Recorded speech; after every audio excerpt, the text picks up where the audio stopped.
Hello everyone, I am trying something different here. Obviously, I have a green screen behind me and I'm gonna watch this indie highlight direct and do a live reaction kind of thing, except it won't actually be live because Nintendo decided to drop this indie highlights on us randomly this morning. I had no warning, so I didn't have time to stream it. In fact, I was fast asleep. So I'm gonna watch it now for the first time. I'm really excited. If you watch my channel, you'll know that I do a lot of indie videos. I love making my eShop videos about a lot of indie gems that are worth buying on the Switch, so this is perfect for me. I heard there's 15 games in here they announced coming to the Switch. It was a big announcement explosion, and I'm really excited to find out what is in this little indie direct. So without further ado, subscribe if you like this video, and watch my other content because it's nothing like this. I feel like I'm doing cheap and dirty right now, but you gotta do what you gotta do sometimes. Helping the Parisian police investigate a vivid cast of potential serial killers. Looks very point and clicky. So it's kind of like a Telltale style game, but noir. This is a game I've been wanting to play for a long time. They have done an amazing job with this. I am so excited. If you aren't excited for that game, there's something wrong with you. What would you do if you could control time? Save people in need? Sleep in longer? How about solve a load of brain-teasing conundrums? Hey, this is giving me a Captain Toad Treasure Tracker, Fez kind of feeling, with some 80s and 90s nostalgia thrown into it, and a reversing time mechanic, which could really lead to some very creative gameplay. That one I'm excited for. Out of the ones we've seen so far, I'm liking that one the most. That looks very creative, very inspired. So much random generated stuff these days. Random generated roguelike permadeath. So to me, this one feels kind of like Enter the Gungeon, except with actually story elements, I guess. Like some actually objectives, I should say, that you have to complete as you play.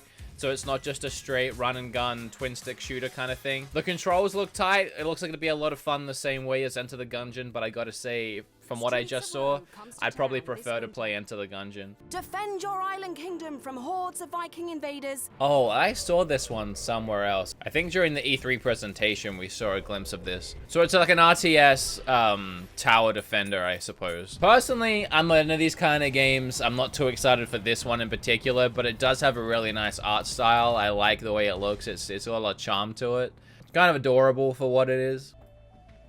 This one, I'm super hyped for. This is actually getting a physical release, so I would highly recommend picking this one up physical. This one looks like it's going to be fantastic. Yeah, get this one pre-ordered because a lot of these kind of games that are getting physical releases are really hard to find in the stores. I just found Dead Cells recently. I was playing it in my stream earlier today. Follow me on Twitch. Shout out to Wood Wooderson on Twitch. Working on getting the name changed to Beat 'em Ups Wood. It was actually hard for me. I had to get this special ordered into GameStop because these games like this, like Moonlighter, that are getting physical releases are really hard to find when they actually launch. So definitely pre-order that one because that one looks great.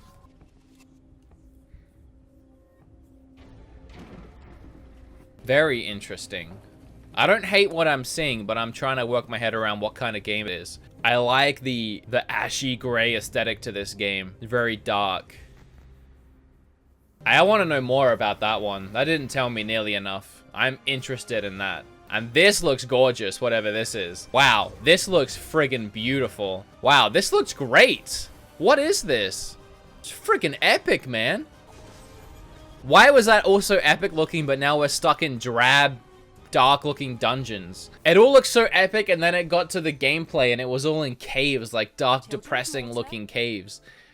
Like all the art direction went out the window. Still excited to check it out. It's a solid indie game so far. Roguelike again. They're all roguelikes, man. I get it's the thing right now, but sometimes some of these games are so fun, and I hate the fact that they're roguelike, and I hate the fact that they're like permadeath. I just want to play them and not keep dying or not having things change on me all the time. Like, I get it is fun. This is indie. This looks great. The team, whatever indie team put this together, did a fantastic job. Visually very impressive. This is infested with gray goose swarms. Someone has to destroy them. Okay, I'm getting this. I mean, there's not enough awesome spaceship kind of games, and this one looks great. Having all these lights flashing on me, I feel like I'm watching Star Wars in the cinema. Everspace might be a day one pickup for me. That actually looks really good. Who are you? Baba? Baba is me? Baba is you! That was cringe. I'm very confused by this. I do not... Fungus is Baba? Wall is stop. Wall is not stop because he moved the stop from it. I guess it's a wordplay kind of game. I'm very confused though. Ah, so bright. Jeez. I don't care for that font choice. I don't... it's not a good font choice. I honestly don't much care for this art style either. So a card-based game, a turn-based battle card game. Yeah, not bad. I don't like the animations, though. You're using strike cards to strike, but the characters that are striking are just, like, nudging forward. They're not actually even swinging their sword or anything. Maybe it's a fun game, but it looks very plain. And that is not a good font choice. This was one that I couldn't not hear about because the internet blew up with Windjammer's talk. This music is doing it for me. This is heightening the experience. Alright, show me the game, man. There we go. So epic for such a retro game. Like, usually this is the kind of thing they just sort of drop on the eShop. Like, oh, the Neo Geo games, here's a few more. But this is like, gets its own awesome trailer. I love that. Kind of makes me wish they redid the game and like revamped it. Did I speak too soon, or is this just an anime they made? I would watch this if this was on Crunchyroll. Windjammers 2? Oh, it's crazy. I honestly had no idea. I've never really liked Terraria. I heard that was supposed to come to Switch a long time ago, though. That one's taken a while. It might just be because I'm really stubborn, but this game just doesn't look appealing. Like, I like the concept, and I've definitely played things kind of like it. Like Fallout Shelter, I really like, but I also really like the art style. There's nothing about this art style that makes me want to play this game. That was a really bad JPEG image of the Switch they used for that. There is much better images online they could have stole. Trust me, I steal them all the time. Oh, that's a cool concept. Okay, that's a very, very interesting concept for a shooter game. So the more you shoot at an enemy, the smaller they get and the larger you grow. There is so much going on. I'm having trouble telling what's actually going on, but I love that. I love the chaos that's happening right now. There is so much to this game. 60-ish FPS. I want to know more about that game, and I want to play that game. That's a very interesting concept. There's a lot going on in that. Tonight. Wow, okay, apparently I can play it right now. Let me go ahead and check how much it is. That was a very interesting indie direct. There was a lot of things in there I really liked, and without skimming through, I remember that Moonlighter was definitely one of my favorite ones. This Morphe's Law, or whatever it's called, however you pronounce it, is $19.99 on a US eShop right now, and as soon as this is done, I'm actually going to download that and try that out. It looks very interesting. It looks like a really fun and unique shooter with a lot of concepts I've never seen done before. The whole idea, the whole thought that maybe you could be shooting at someone and making them smaller and smaller while you grow and think that you have the advantage, and then they're so small that they ran underneath some kind of gap or area that you couldn't get to. That, I love that. It's very unique. It's almost like a very Nintendo way of thinking. Like if Nintendo was to make another shooter game, that's a concept I could definitely see Nintendo coming up with, and I love that creativity. I definitely want to see more of this, The War of Mine. That looked very intriguing to me. I loved, again, the dark, ashy art style of it.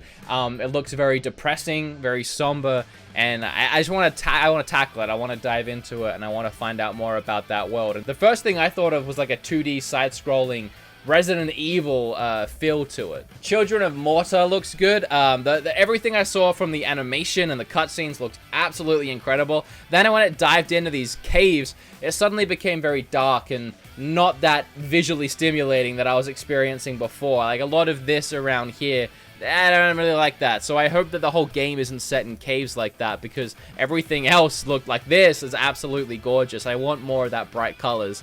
This right here, Everspace, I believe it was called. Very impressive. I'm not sure how large this indie team is, but they did an amazing job, and I was instantly hooked. All these flashing colors and lights and explosions and this world and the stars. Playing this on Switch, handheld in bed, absolutely I am down to give that a shot. Absolutely no clue what this one was all about. Very confused. Slay the Spire was probably the most uninteresting one to me out of the entire thing. Again, the font choice is horrible, but that's not the only reason. And if the card game is fun in itself, then maybe just everything else that's going on is just a nice little bonus and you're just playing a fun card game. By the way, I would watch this Windjammers anime just on its own. It looks like we're getting a sequel to Windjammers. That's awesome. I look forward to covering and reviewing a lot of these in my eShop videos once they hit the eShop, and the ones that are getting physical releases, I look forward to talking about those in the videos that I make about physical games that have come to the Switch. I hope you enjoyed this Indie Direct as much as I did. I wish I could have live streamed it. This is almost as good, and I hope you liked this weird video. I've literally never done anything like this before. The reason why I threw this together so quickly is because I'm working on so many videos this week. I've even got help from an editor to get another one of them out, and I didn't want to add something more to my plate, so I figured this would be an easier way to do it. Subscribe. It didn't really work. If you haven't already, because I'd appreciate it, click or tap on this video right above my head, because it's definitely better than this hastily weird thrown together video you're watching right now. But all that being said, I'll see you guys in the next video, which will most likely be tomorrow, so stay tuned, and I'm out. See ya. Bye.